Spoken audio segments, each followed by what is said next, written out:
Hi, it's Katie. And Katie, and you are listening to ProperTea, the podcast where we spill the tea on Toronto real estate. Let's get started. Hi, we're Katie. And Katie. We're Katie's, and you are listening to ProperTea, the podcast where we spill the tea on real estate. Why are we here? Who are you? My name is Katie Davis Bennett. I am a real estate agent in Toronto. I've been one for about 6 years. I've been in the industry for about 6 years. I have not been an agent that entire time. I started at a brokerage as a part-time administrator and then became the office manager. And then got my license, became a full-time, full-blown agent. Where are you from? I'm from Newfoundland. Do you know how to say it? No. We'll teach you. It's hard. It scares me. It's not hard. It's not hard. You can do it. Katie is from Newfoundland? Newfoundland? Ah! No way. First time ever. It's never going to happen again. We'll get there. And I've been in Toronto for about 8 years. I still say the second T in Toronto. I do. People from Toronto, originally from Toronto, don't say the second T. Or posers who want to be accepted like me. True. Where are you from? I'm Katie Scharf. I'm from New York City. I have been in Toronto for I've been in Toronto for like almost 6 years. I'm not a real estate agent. I'm an actor, and I'm Katie Davis Bennett's assistant. And I, too, was a real estate admin, part-time for a long time. But I didn't have, quite as illustrious an upward trajectory as you did. I never became office manager, and I never got my license. Well, you were the office. You were... I was the supervisor. I was the front desk supervisor. That's true. Yeah. I was still part-time, but I was the front desk supervisor. And yeah, I mean, so why are we here? We are here to change people's mind about real estate, to inform them about what real estate is, how the process actually works, to answer all of the questions that you want to ask a real estate agent or a mortgage broker, but are too afraid to ask because you don't want to feel like you're committing to anything or anyone. Or to answer the questions that you didn't even know that you should be asking. Exactly. Yeah. To help guide you down the not so confusing path of real estate. Yeah. Katie B had a dream, which was to make this accessible and informative and fun. And I have a lot of questions. So here we are.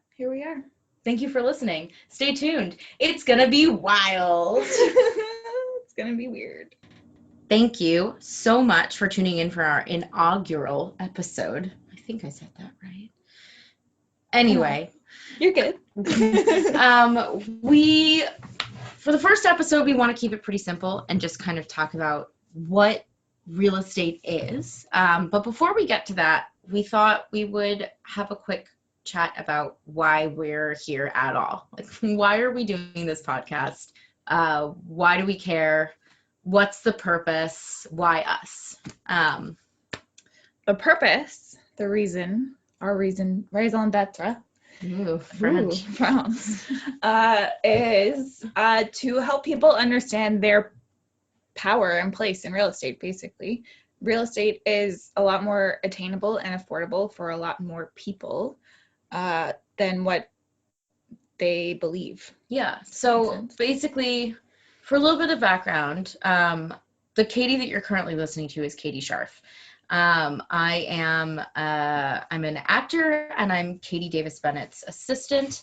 And I worked for a number of years at a real estate brokerage in kind of an admin position, but it would surprise you how little I actually know about buying and selling real estate, considering I worked at a brokerage for 4 years. And other Katie is Katie Davis Bennett, who is a licensed real estate agent and who lives and breathes this stuff and trades in it every single day. We're both young, white, millennial girls that, I mean, for whatever that's worth, that come from similar and also really different backgrounds. I grew up in New York City. I grew up in Newfoundland. And kind of different attitudes, I think, in general towards the idea of real estate at all, like what it is, how we participate in it, what is achievable, what is even feels reasonable to want.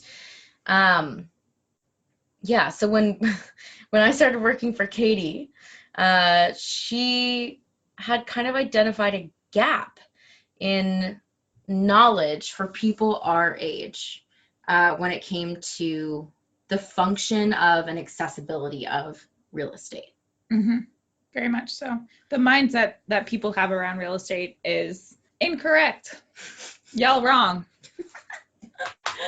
And it made her pretty mad, to say the least. Yeah. But in a loving, endearing, hopefully kind of way. Yeah. You know, I see so many people who are in a position to purchase real estate now who fundamentally believe that they never will be able to and are too scared or stubborn, I'm not sure, to really look into it further. And the process is a lot easier than people think. It's a lot more accessible than people think, as we said. And we want to help you understand that. Yeah. And hopefully help more people purchase homes. Yeah. And buying is definitely a part of this. We're going to talk about that because I think it's a life goal that a lot of people of every age aspire to. But there are a lot of aspects of the industry that are not buying and selling. Yeah. And that more. People still have questions about, and like really valid questions about, and the information is not always made as available as it could. Like, for example, leases and rentals. A lot of people don't know that real estate agents also help people find rental homes. Yeah, and actually that there's no cost to the consumer for using a real estate agent for a lease. On the tenant side. On the tenant side, yes. We'll get into that. we'll have a whole other episode for that. But yeah, so the function of this podcast is to hopefully like identify an area that a lot of people have interest in, whether it's like active interest or passive interest in that. They know it's something that exists and that they like the idea of maybe, but just feel like it's like so beyond their control or their ability to, engage with, I guess. So for our first episode, we want to just kind of break down the absolute basics. So Katie Davis Bennett, what the fuck is real estate? That's a very good question. Real estate is actually defined as land and anything built upon that land. So it's usually a section of land that's very well defined, and it can be any kind of shape. What are some shapes, Katie? We won't go down that road. Oh, come on. She wrote down banana in the thing, and I just think that's fucking hilarious. It could be a square. It could be a square, which is most likely, or a triangle. You could have a little triangle parcel of land.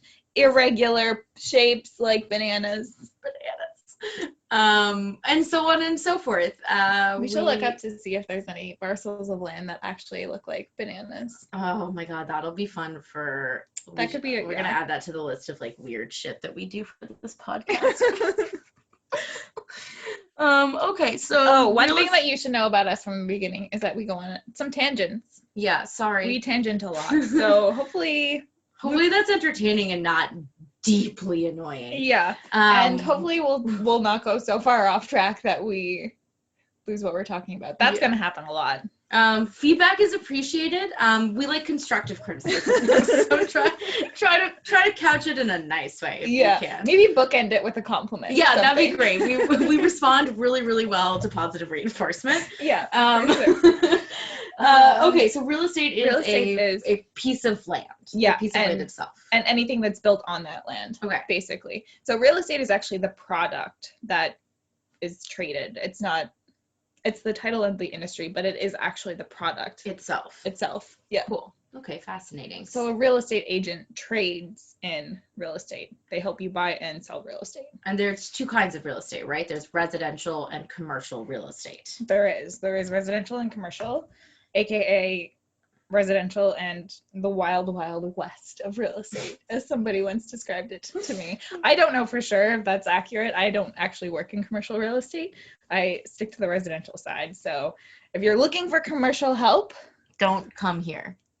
don't. Well, come here because I know people who can help you. But right. But don't expect me personally to be able to give you answers to that because I don't have any. Yeah, it's confusing and has like a lot of numbers involved. Not that regular real estate doesn't, but just my very brief experiences working as an admin, when we would occasionally get like a commercial listing, it would be kind of the end of the world. Like we would all like cry and rip our hair out and scream to the heavens. Here's an example of how commercial real estate is confusing. For a lease, for example, you can have a net lease, a net lease, or a net lease. The fuck is a net lease? I'm not even gonna. Yeah, let's not go there. Let's not go there because it's not our expertise. Not our we scope. Can't be helpful. Yeah. Great. Okay. So real estate is the actual product that you as a real estate agent trade in. And Correct. It's also a place that people live, right? Yes. So, I mean, that's something I have come to terms with, which is that I am not licensed to trade in real estate in any way, shape, or form. But you are licensed to be an assistant extraordinaire. No, thank you. Stop it. And really I'm funny? also licensed to like live in a place. So like I live somewhere and therefore I am passively participating in real estate, whether I like understand it or not. Yeah. You know what was really funny when we were talking about this before was when you said something about participating in real estate, and I pointed out that yes, you live in a rental unit that you looked for and like had parameters, like search parameters like location and bedroom and budget, and in that process it was you actively participating in real estate. And it was kind of, I almost saw the light bulb go on and you're like, oh yeah, I did do that. Yeah, I did. I did that like a lot. I did that a number of times. Yeah. And it would have been really nice to have somebody do it for me. I'm not gonna lie. So you know, next time I move, be my agent. Yeah, no problem. I don't know. I might have to refer you out. You might be difficult. Yeah, that's true. That's fair. I'm not even mad at you for saying that. Okay, so now we understand what real estate literally is. Literally is. What is the difference between renting and buying? Well, the difference is when you buy a place, you own the title of that land. When you rent a place, you basically have permission to live on that land. That's a very, very, very basic definition. You basically pay for the right to live on that land. Right. Yeah. But you do not own it when you lease. No. But you are paying for it. Yes, you are paying for the right and privilege to live on the land, to kind of work the land, quote unquote, if we still lived in farmer times. Farmer times. Articulation is something we'll get better at. Yeah, or not. I'm sure you'll let us know with your really nice, kind, constructive criticism. Your book-ended criticism. Yeah. Okay, so we know what renting is. We know what buying is. Where do you think people get kind of lost or confused when, I mean, I know where I do, but like out of curiosity as an agent and as somebody who deals with this constantly, because you have clients for sales, you have clients for leases, you have seen kind of the whole gamut of how people participate in this process. Like, where do you feel like people are the most confused by shit? Generally on the buying side, generally kind of the mortgage pre-approval, what you need to do in the beginning stages of real estate, and the whole like, oh my God, my life is over once I buy a house, I have to live there for the next 40 years kind of thing. That's a fundamental flaw in people's beliefs around real estate. permanency aspect of it which is also really like, I think, jarring and scares people. Yeah, totally. And I understand that because I understand where the misinformation and what the misconceptions are. But yeah, you're wrong. Y'all are wrong again. And we'll get into it some more. Yeah. So it's kind of like when we decided to do this, and when you decided that you wanted to do this, and that you were like frustrated that people didn't, have the answers to these questions, or like maybe didn't even know that there were questions that they should be asking. Wait, I have a question for you first. Yes. What do you think, like, what's your scariest point? Where do you think you're going wrong the most about real estate? Well, I think as a consumer, I rent. I've always rented. My parents have always rented. Like my brother bought a house a couple of years ago in Providence, and he's like the first person in our family to like own property since like I've been alive. And like I know for a fact that my parents have never owned property. So like, which is a very New York mentality to like rent. For sure. Yeah. Like it's expensive to buy shit in New York.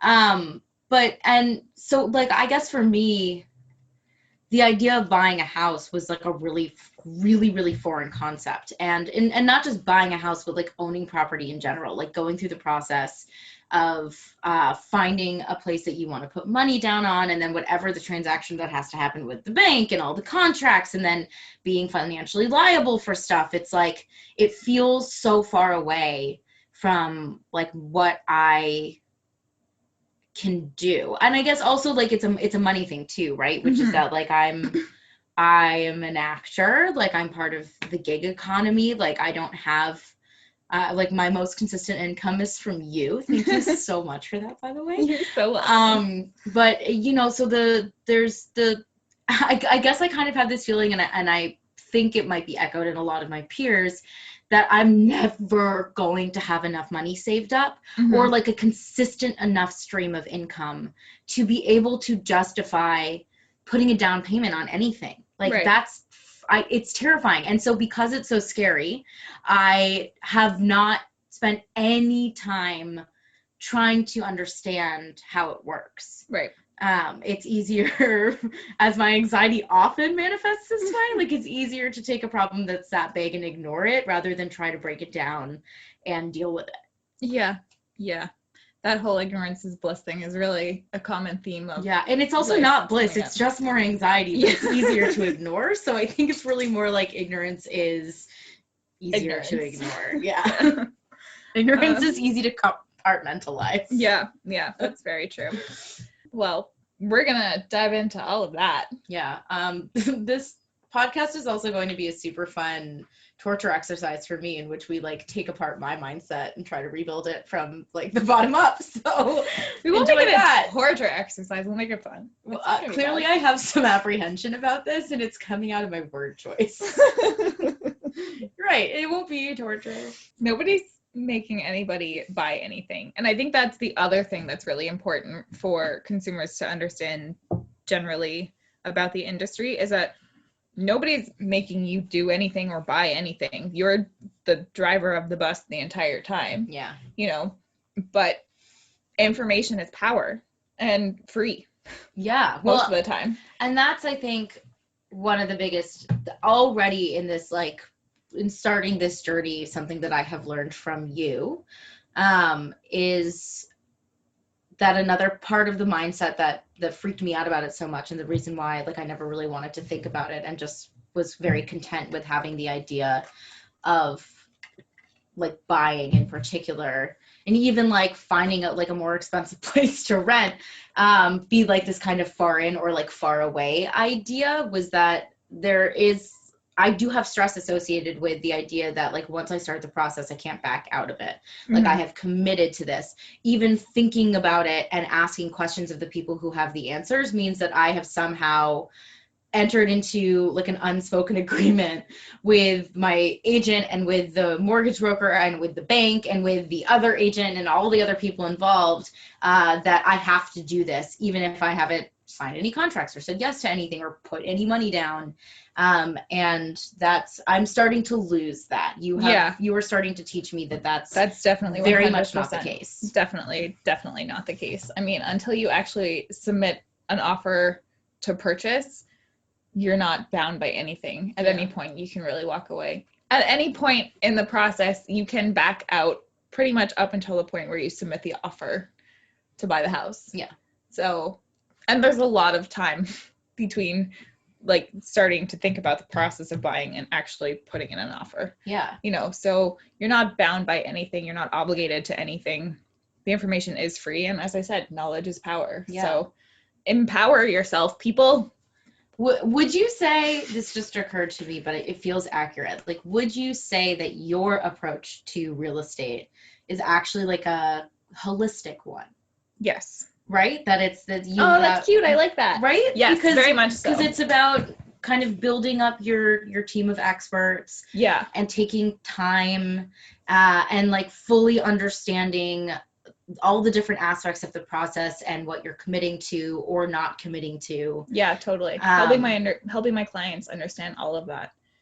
Totally. Yeah. And like it's a growth process. It's a growth process. Understanding their needs from the beginning. First of all, what they're looking for in a property, but also their short and long-term financial needs. Mm-hmm. If you're telling me that, you know, you want to buy a place here, but you know, you want to have a baby in 6 months and own a house in the farm, on the farm, in the farm, on the farm, you know, whatever, you know, we might have to have on the banana. We might have to have different conversations about, you know, where you're going and like what are the best options for you. So it's not always straightforward. I'm not always going to call you and say you have to buy a house now. I'm going to call you and say, hey, let's talk about what you want your life to look like effectively. Yeah. And which is also, I'm sure, like, again, when we talk about all these things that are like the reasons why there is such a dearth of understanding in our generation about these topics, like what you've just identified one of them, which is, I think, like, I know, again, for me and that for a lot of my peers and a lot of my friends, being able to think 5 years in the future, let alone 6 months, is like hard and sometimes terrifying. But you don't have to necessarily think 5 or 6 months in the future or 5 years or 10 years in the future. Right, but it feels like it. Yeah, you do. It feels like you have to. Yeah. Again, because there's this mindset associated with the purchase of a house of permanency that like people do it. Our parents did it. Their parents did it as kind of a settling down kind of. Yeah, it was a marker in your life journey that you had reached a certain point where you were ready to, like, you have your stable job and you have your partner and you have your family coming or here and growing or whatever the fuck it is. And so much about that idea, like what you were saying, like the white picket fence or like the idea of the nuclear family, like that has changed so drastically, even in just the last 10 years. Yeah. And the mindset around real estate hasn't changed along with it, which it really needs to. Right. And my next question for you actually was going to be like, how much of the reaction of people our age, like plus or minus 5 or 10 years even, has to do with like misconceptions about the real estate industry in general and like real estate agents in particular? All of it. I would say all of it. I was like, no, it can't be all of it. Like you have to write it back to like at least 95%. But no, honestly, I think all of it. I think there's really a fundamental misconception about how you purchase real estate from the beginning. All that you see in headlines is scary $1 million price tags, especially here in Toronto. And there's a fundamental misconception about what an agent does for you. Shout out to myself. Because I just got accepted to the Toronto Real Estate Board Consumer Relations Committee. What? So hopefully, all right, we're not going to go that far. But hopefully, I'm excited for you. I'm very excited for that, to be honest. I'm very excited for that because it's a board that's going to help shape the image of realtors for the better. So I'm very, very, very much looking forward to getting into that work later this month and improving hopefully image that people have of real estate agents, because yes, there is a fundamental misconception on what a real estate agent does. There are some bad apples that spoil the bunch. I'm not going to say that all agents are angels, because we are fucking not. No. But that's also why, again, like with this idea of the holistic approach, it's like find the right people for you. Yeah. You know what I mean? Yeah, like everybody I talk to has a relationship with like their hair cutter or their barber, right? Like you don't go to just anybody and trust them with your hair. With your locks. Like for me, like it's such a signature part of my appearance that like it's not, I don't feel bad about walking away from somebody that I don't have the right vibe from, that I don't feel like understands what I want or what I'm looking for. This is maybe a really weirdly specific example, but in the same way. No, I get it though. I have a Francisco. He's great. Exactly. Like I have a Steve, and you have to trust this person that you're kind of putting your life into their hands, right? So there are real estate agents that are douchebags. I'm going to say that word. Oh, I've met them. Yeah, and I've worked, unfortunately, for them. Yeah, and I've done some deals with them too, for sure. Yeah. Not everybody in this industry is awesome. No. I'll be upfront about that. And I'm upfront about that with my clients too. Not everybody in this industry is awesome. No, and it also, it definitely is also, the structure of the real estate industry from the perspective of an agent is a hustle, right? Like, you know, it has to be inherently, like you need clients in order to be able to make money, in order to be able to do your job. That is a part of it. It'll never not be a part of it. Yeah. And as a result of that, there will always be people who treat their clients like stepping stones on a ladder, as opposed to people and their business. Well, we'll put that in politer terms. Okay. There are what we say transactional agents, and then there are kind of more relationship agents. Yeah. So there are agents who are still very good at what they do, but they are more transaction based. So they'll help walk you through the paperwork, they'll help walk you through the search, but they're not going to necessarily build the lifelong relationship with you kind of thing. I am more of a relationship agent. I want to get to know you and what you're about, so I can help you in the most effective way. Right. And it's not saying that transactional agents can't help you in an effective way either. No, it's just a different way of doing business. There are probably plenty of people out there too who would prefer somebody who's like doesn't want to be in their business at all, and absolutely that's legit too. So I mean, let's be clear, I'm a little bitter. Because, you know, as we said, there are some definite exceptions to every rule. So, but that, again, like everybody has a real estate agent story, and real estate agents are no exception. We also have stories about agents. Absolutely. And there's also, and like, let's not forget like the Selling Sunsets and what's the other one that you were mentioning? House Hunters. Yeah. And like, there are tons of TV shows that like paint a really specific picture of what the industry looks like. Yeah. And it's always like, by the way, we like Selling Sunset. Oh, it's really fun. And we're hoping to do episode recaps. But it also is like, you know, they're selling $50 million properties on Sunset Boulevard. That's not, it's everyone's life. That's not most people's life. Exactly. And you know, that it's really fun to watch, but I think it can scare people off as well. Yeah. Because you don't see the $350 condo sale. Yeah. $350,000. I was going to say $350. Where are we? Like, that's not Toronto. I mean, realistically, even in Toronto, that's still rough. But anyway, you know, there's a lot more to real estate than just the headlines. There's a lot more to real estate agents than the image that we're given. And the takeaway is like, find the right person for you. Don't feel like because you've had a conversation with one agent that you're locked into that person. Like, trust your instincts, right? Yeah. You know, let your agent in, basically. Let them help you. They have a knowledge base. They have worked in this industry for a while. They have a team of experts behind them. You know, they have mortgage brokers, they have lawyers, they have home inspectors. They will have everybody that you need. So don't be afraid to talk to your real estate agent and say what you need. Yeah. And on that note as well, don't be afraid to ask us. Like, and I mean, obviously, particularly Katie Davis Bennett, because she's the actual agent, but I am her assistant. I will help craft some of these responses.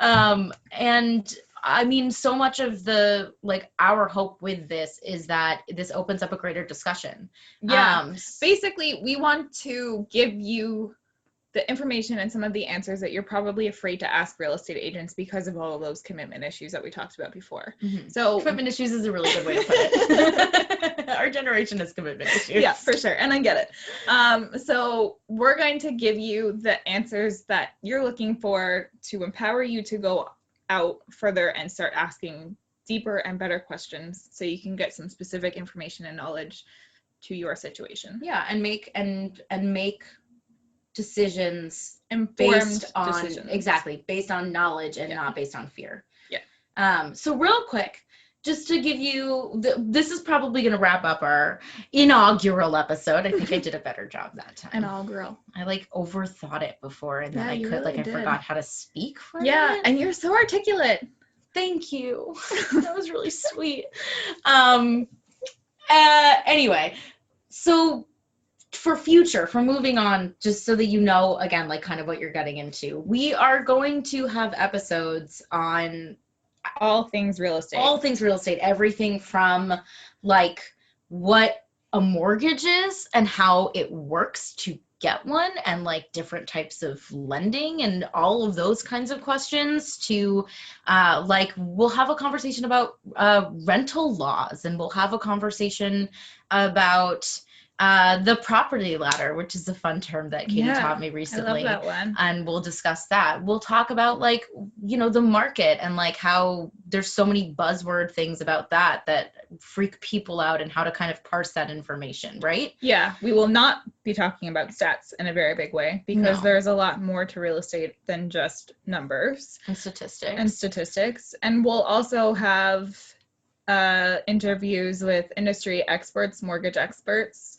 industry personalities. Yes. Some fun ones. We'll keep those secret until later, but we have some fun people coming, lined up to be interviewed. And we want to do Q&As too. So like once you guys know us a little bit better and you have listened and have some of your own questions, we have a whole episode where we would like to just answer your questions specifically. So, you know, please come back. Yeah, drop us a line. Stay tuned. Check out our ridiculous photos on our Instagram. Oh my God, I'm so excited for those. I know. ProperTea Podcast. Okay. Shout out to Natalia Dolan, who did the photography for us, and Dana Dugan, who like styled our whole set and lives. Queen. Oh my God. And Laura Kartonchik, who actually physically styled us. We got really lucky. We have cool friends. Yeah, we have amazing friends. I love our people. Yeah, people are great. Once again, holistic approach. Have good people in your life. Trust your friends. Talk to people. It's a good way to live. Yeah. I also, since we're doing shout outs, let's shout out Kelty. Yes, who is our editor, and we're going to just put her through so much in the next little while. So thank you, Kelty. Thank you, Kelty. We appreciate you. And for the advice that you have given us, thank you very much to Danielle and to Amanda. Yes. And y'all know who you are. Yeah, so stay tuned. We're also going to do fun things like drive around and make fun of people's home exteriors. That's mostly going to be me because I'm a bitch. I have to show you the very phallic house that I drive past. I was watching it being constructed. We won't give the street name, but I was watching it being constructed, and every time I had to drive past, I was looking at this like turret that was going on the front of the house, and I was like, that's gonna be really cool. It's gonna be really cool. And then I saw the roof that they put on it, and I was like, oh my fucking God, no! What have they done? Oh God! Oh, I'm so excited. We're gonna have fun conversations about the art. There are heavy quotation marks around the art that decorates most of the condos in downtown Toronto. Like I have so many questions about that. So that's definitely gonna be a discussion. If you have any favorite ones, like please DM us. Yeah, for sure. We'll take a drive down and take a look and have a little conversation. Cute. So yeah, thanks for listening. Please tune in for our next episode, which is going to be on real estate. We are planners. And yeah, thanks guys. You've been listening to ProperTea Podcast. Thanks for tuning in, and don't forget to like and subscribe and follow us on all of the platforms. And remember, if you have any questions about anything we've discussed on the podcast, or you want us to discuss, DM us on our Instagram at ProperTea Podcast. That's ProperTea Podcast. See you next time. Bye.